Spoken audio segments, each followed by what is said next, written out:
스토리가 있는 바이블.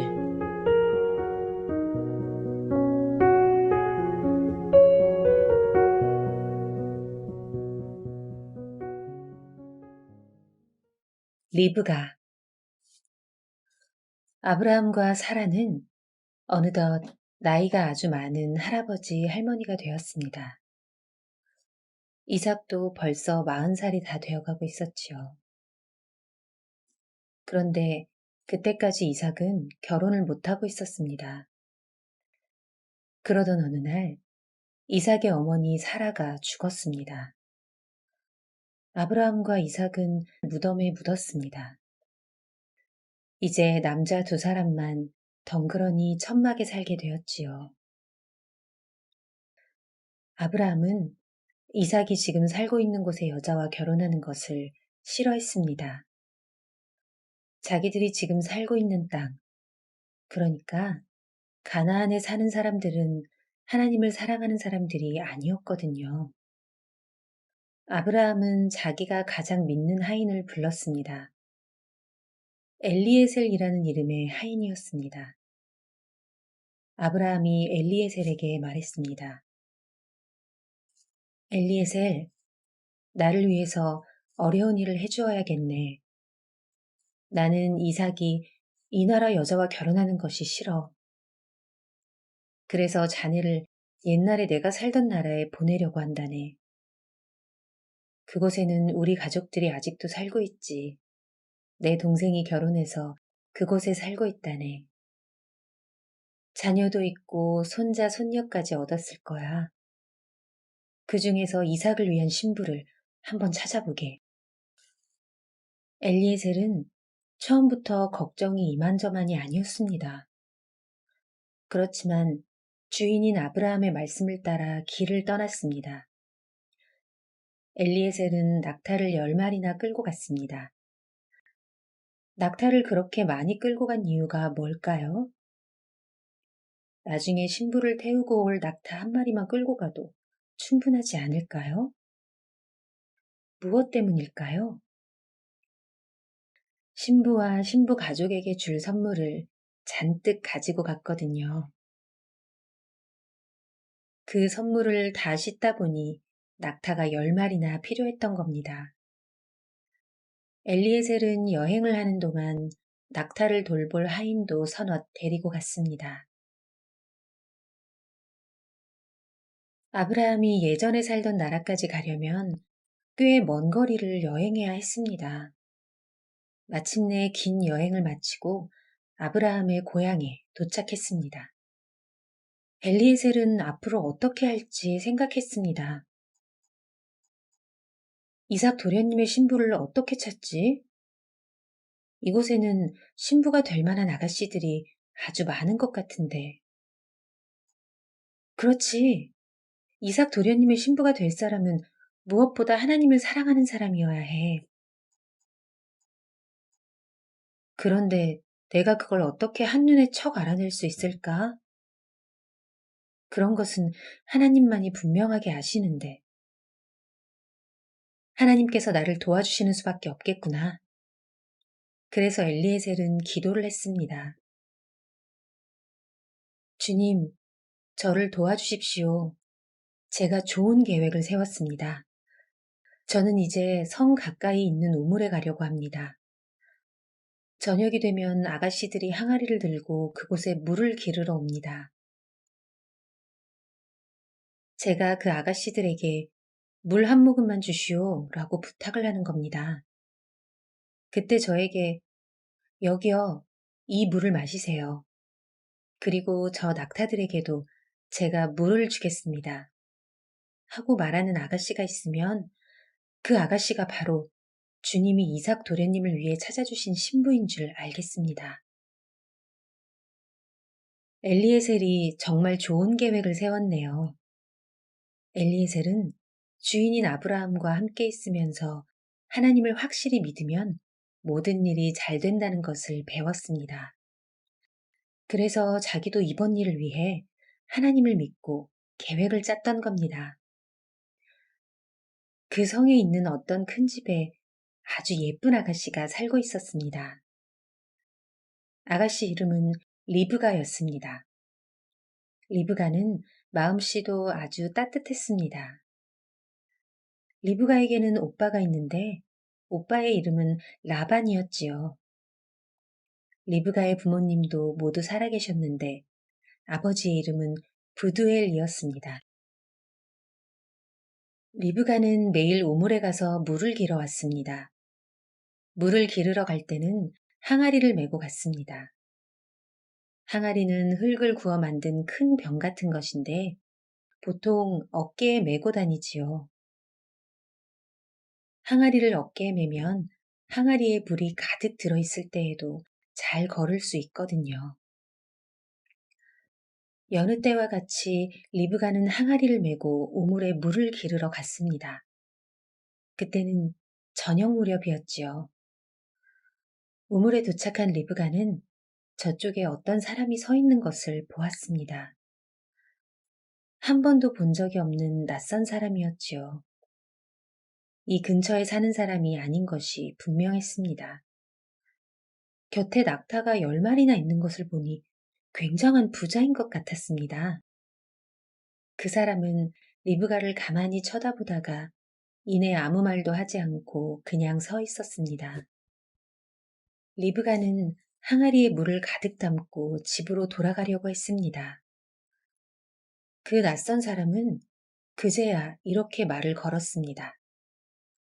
아가씨, 항아리에 있는 물을 좀 마실 수 있을까요? 그럼요. 리브가는 대답하고 어깨에 메고 있던 물이 가득 담긴 항아리를 얼른 내려놓았습니다. 여기요. 이 물을 마시세요. 그리고 낙타들에게도 물을 주겠어요. 우물 옆에는 동물들이 물을 마시는 물통이 있습니다. 리브가는 몇 번이나 물을 길어와서 물통에 부었습니다. 낙타들이 물을 충분히 마실 수 있도록 말입니다. 그 사이 그 낯선 사람은 리브가를 조용히 보고 있었지요. 리브가가 낙타들에게 물을 다 주고 나자 그 낯선 사람은 자기 낙타 쪽으로 걸어가더니 자루를 하나 내렸습니다. 그 사람이 자루를 열고 무엇을 꺼냈을까요? 글쎄, 금으로 만든 팔찌 2개와 예쁜 금반지를 꺼내는 겁니다. 받으세요.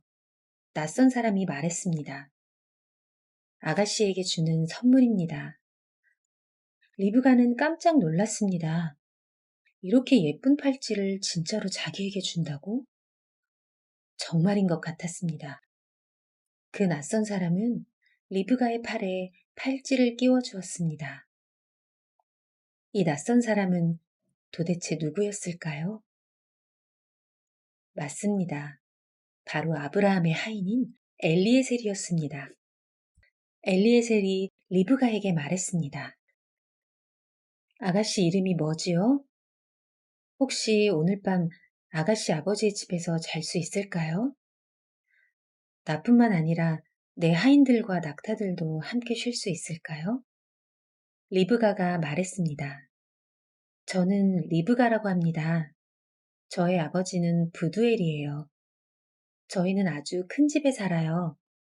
오늘 밤 저희 집에서 주무셔도 됩니다. 저희 집 마구간에는 낙타들이 잘 자리도 충분합니다. 아마 저희 아버지께서도 아주 좋아하실 거예요. 엘리에셀은 바닥에 무릎을 꿇고 하나님에게 감사 기도를 했습니다. 하나님이 도와주신 것이 정말 감사했거든요. 우물에서 물을 달라고 처음으로 부탁한 그 아가씨가 바로 하나님이 이삭을 위해 미리 준비해 두신 아가씨였습니다. 만약 그 아가씨만 좋다고 한다면 엘리에셀의 일은 완전히 마무리되는 것이지요. 그 사이 리브가는 한달음에 집으로 달려갔습니다. 그 낯선 사람에게 자기 집이 어디 있는지 말하는 것도 잊고 말입니다. 얼른 가서 아버지 어머니에게 자기의 예쁜 팔찌를 보여주고 싶었습니다. 리브가의 오빠 라반이 리브가의 팔찌를 보았습니다. 그 팔찌는 어디서 난 거니? 라반이 물었습니다. 라반이 보기에도 그 팔찌는 아주 비싼 물건이었거든요. 우물에 있던 어떤 사람이 줬어. 리브가가 대답했습니다. 그 사람은 낙타를 10마리나 가지고 있어. 그리고 하인도 서너 명이나 데리고 왔어. 오늘 밤 우리 집에서 주무시겠대. 그 말을 듣고 라반은 이렇게 생각했습니다. 그 사람은 아주 부자인가 봐. 어쩌면 나한테도 비싼 선물을 줄지 몰라. 얼른 가서 그 사람을 우리 집으로 데리고 와야지. 아니, 그런데 리브가는 자기 혼자 이렇게 달려오면 어떡해? 정말 바보 같은 리브가. 라반은 얼른 우물가로 달려갔습니다. 엘리에셀은 그때까지 우물에 있었습니다. 라반이 말했지요. 저와 함께 저희 집으로 가시죠. 제가 어르신의 낙타를 위해 먹이와 건초를 다 준비해 놓았습니다. 이렇게 해서 엘리에셀은 리브가의 아버지인 부두엘의 집에 오게 되었습니다. 부두엘의 집에 도착하자 먼저 낙타 등에 싣고 온 선물 보따리들을 다 내려놓았지요. 그리고 낙타들을 마구간으로 데려가 먹이와 건초를 주고 푹 쉬게 했습니다. 엘리에셀과 하인들은 깨끗이 몸을 씻었습니다. 긴 여행을 하는 동안 온갖 먼지를 다 뒤집어 쓰고 있었거든요. 저녁 식사가 벌써 준비되어 있었습니다. 식사를 하기 전에 엘리에셀은 자기가 왜 이곳에 왔는지 말했습니다. 큰 부자가 된 아브라함 이야기를 하고 얼마 전에 죽은 사라 이야기도 했습니다. 그리고 아직 결혼을 못한 이삭 얘기도 했습니다. 마지막으로 주인 아브라함이 이삭의 신부가 될 사람을 찾아오라고 자기를 이곳에 보냈다는 말도 했지요. 이곳은 아브라함이 예전에 살았던 곳입니다. 알고 보니 아브라함은 부두엘의 삼촌이었습니다. 그러니까 아브라함과 리브가는 가까운 친척이었습니다. 아브라함은 이삭이 자기들이 지금 사는 땅의 여자와 결혼하는 것을 원하지 않았습니다. 그곳 사람들은 하나님을 사랑하지 않았거든요. 그래서 엘리에셀을 이곳으로 보냈습니다. 엘리에셀이 말했습니다. 하나님께 이삭 도련님의 신부가 될 좋은 아가씨를 찾게 해달라고 기도했습니다. 하나님이 리브가 아가씨가 바로 이삭 도련님의 신부가 될 사람이라고 말씀해 주셨지요. 리브가 아가씨를 모셔가도 되겠습니까? 아버지 부두엘이 말했습니다. 만약 그 일이 하나님께서 원하시는 일이라면 리브가와 이삭의 결혼을 허락합니다. 우리 딸 리브가가 당신을 따라 가나안으로 가도 좋습니다. 엘리에셀은 낙타 등에 싣고 온 선물 보따리들을 전부 풀어놓았습니다. 그 속에는 리브가를 위한 예쁜 보석들이 많이 있었지요. 멋진 옷을 만들 수 있는 예쁜 천도 있었습니다. 리브가의 어머니는 금으로 된 팔찌를 얻었습니다. 라반도 멋있는 선물을 받았습니다. 다음 날 아침에 엘리에셀은 당장 가나안으로 돌아가고 싶었습니다. 한시라도 빨리 주인 아브라함에게 돌아가고 싶었습니다. 하지만 리브가의 아버지와 어머니는 리브가를 그렇게 빨리 보내고 싶지 않았습니다. 리브가를 이렇게 먼 곳으로 시집을 보내고 나면 어쩌면 앞으로 영영 리브가를 못 볼지도 모르니까 말입니다. 그래서 단 며칠만이라도 리브가를 더 데리고 있고 싶어 했습니다. 하지만 리브가는 당장이라도 떠나고 싶어 했습니다. 이삭이 어떻게 생겼는지 굉장히 궁금했거든요. 리브가는 자기 짐을 꾸리고 부모님과 오빠 라반에게 작별 인사를 했습니다. 그리고 낙타 위에 올라타고 엘리에셀과 함께 가나안으로 갔습니다. 그동안 아브라함과 이삭은 집에서 엘리에셀을 기다리고 있었습니다. 엘리에셀이 돌아오려면 얼마나 더 기다려야 할까? 엘리에셀은 과연 이삭을 위한 신부를 데리고 올까? 두 사람은 아주 많이 궁금했습니다. 이삭은 매일 저녁 산책을 했습니다. 혼자서 풀밭을 지나고 작은 나무들 사이를 지나 언덕을 넘어 산책하는 것을 좋아했지요. 이렇게 걷다 보면 많은 생각을 할 수 있거든요. 이삭은 어머니 사라에 대한 생각을 많이 했습니다. 돌아가신 어머니를 아직도 많이 그리워하고 있었습니다. 엘리에셀에 대한 생각도 했습니다. 엘리에셀이 아름다운 아가씨를 데리고 올까? 어느 날 저녁, 이삭이 언덕 위에 서 있는데 멀리서 낙타들이 이쪽으로 오는 것이 보였습니다. 엘리에셀이 오는 것일까요? 이삭은 그쪽을 향해 재빨리 걸어갔습니다. 리브가는 낙타 위에 앉아 있었습니다. 엘리에셀이 잠시 후 집에 도착할 거라고 리브가에게 말해 주었습니다. 긴 여행 때문에 리브가도 지쳐 있었습니다.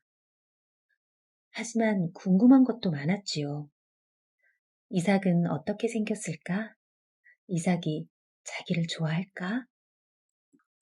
그때였습니다. 저쪽에서 어떤 사람이 언덕을 내려오는 것이 보였습니다. 정말 멋있게 생긴 사람이었습니다. 누굴까?